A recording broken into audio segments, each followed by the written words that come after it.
추미애 법사위가 강행하는 사상 초유의 현직 대법원장 청문회에 대해서 대법원도 이례적으로 청문회 요건에도 아마 안 맞는다, 이런 강한 반대 입장을 피력했습니다.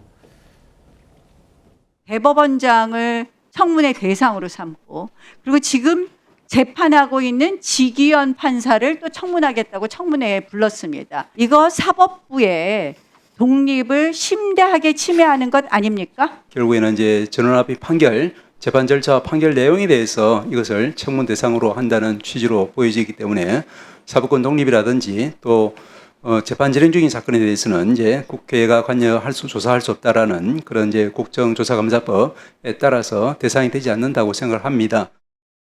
법률상 이제 그 대법원 상고되는 사건은 기본적으로 전원합의 사건이 원칙입니다. 이 사건은 이 이제 다수 보충 의견에 따르면은 3월 28일 접수됐을 때부터 바로 모든 대법관들이 기록을 보기 시작했다. 이 사건은 처음에 이제 진행하고 예정했던 것처럼 곧바로 이제 전압으로 다시 회부를 해서 그렇게 진행한 걸로 이례적인 것은 아니고 처음부터.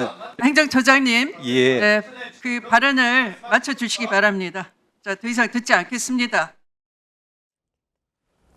그러니까 이재명 대통령 선거법 사건 이거 회부한 거, 전압에 회부한 거 대법원장 혼자 한 게 아니다, 지금 이런 얘기한 거고, 그리고 지금 진행 중인 사건이기 때문에 청문 대상 자체가 안 된다라면서 팩트부터 법리까지 조목조목 반박한 건데, 오늘 조희대 대법원장도요, 신임 법관 임명식 축사에서 이런 얘기를 했습니다. 이어서 들어보시죠.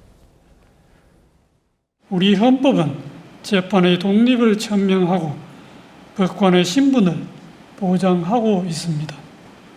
이는 오직 독립된 재판을 통해서만 사법부에 주어진 헌법적 사명을 온전히 수행하고 국민의 기본권을 충실히 보장할 수 있다는 역사적 경험에 기초한 것입니다. 그러나 재판의 독립은 저절로 얻어지는 것이 아니고 법관은 주권자인 국민에 대한 봉사자임을 한시도 잊지 말아야 합니다.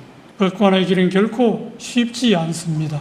때로는 감당하기 어려운 고난과 시련이 닥쳐올 수도 있겠지만 숭고하고 가치 있는 길이기도 합니다. 조기현 부위원장님, 지금 민주당이 얘기하는 팩트 자체가 틀렸다. 그리고 이 법안이 법적으로도 청문회 할 수 없는 거다, 이런 얘기하고, 다음이요, 조희대 대법원장도 우리 헌법은 재판 독립을 천명하고 법관 신분을 보장하고 있다, 이런 얘기까지 했습니다. 법원에서 상당히 반발하고 있다고 보십니까? 그렇죠. 저는 뭐 법원 전체가 아니라 일단 조희대 대법원장 등 일부의 반발이라고 보는데요. 천대엽 법원행정처장은 이전 정부에서 임명된 뭐 그렇습니다. 그렇지 그러니까 뭐 않습니까? 이 법관 자체가 사법부 독립에 예민한 사항이고, 특히 지금 뭐 청문회가 문제가 아니라 대법관 증언이라든가 사법개혁 전체에 대한 이 반발이 있기 때문에 그 차원에서 봐야 되는데, 청문회 대상이 아니라는 이 천대엽 법원행정처장의 의견에 동의하기 어렵습니다. 이건 재판의 결과에 영향을 미치거나 재판의 결과를 갖고 당부를 따지기 위한 청문회가 아닙니다. 조희대 대법원장의 대선 개입 의혹을 규명하기 위한 청문회고 국정조사 감사의 대상이 되는 의안이기 때문에 청문회가 가능합니다. 그건 천대엽 법원행정처장의 의견일 뿐입니다. 불가능하지 않고요. 그리고 대법원 대법관들이 사건 접수 직후부터 사건을 확인했다. 그런데 왜 로그 기록 내지 이 기록을 봤다는 증거를 국회에 제출하지 않죠? 28일 날 접수되고요. 대법원 아무리 중요한 사건도 이런 식으로 검토 안 합니다. 그리고 4월 21일에 이 이재명 후보 측에, 당시 후보 측에 답변서가 제출되고 그때부터 심리 절차가 진행되는 겁니다. 그러니까 그 다음 날 대법원 2부 소부 배당이 되지 않습니까?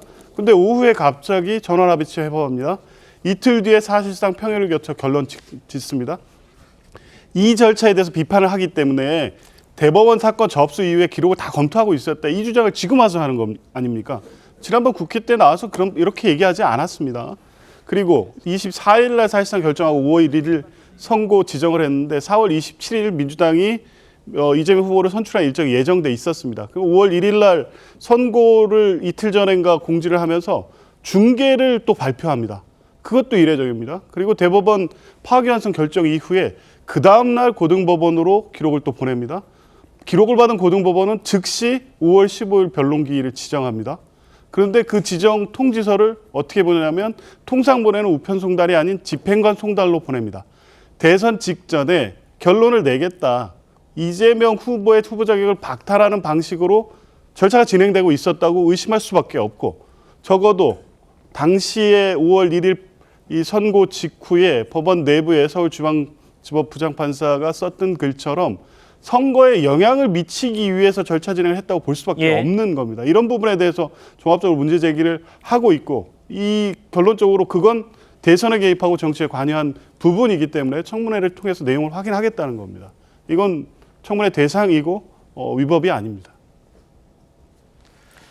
알겠습니다. 정 의원님 뭐 아니 짧게요. 뭐 저는 저 율사시잖아요. 예, 좀 그러시죠. 간단하게 원래 그 공직선거법과 관련해서는 633 원칙을 지켜야 된다라는 것이 그 법원의 입장이었는데, 그 대법원이 지금 절차를 이례적으로 빨리 진행시켰다라는 거에 대해서 그런 의혹을 제기한다면 그 이전에 1심이라든지 2심에 있어서 이례적으로 그렇게 지연된 것에 대해서는 왜 문제 제기를 하지 않느냐라는 것이고, 선고 기일을 지정했을 때는 오히려 환영하지 않았습니까?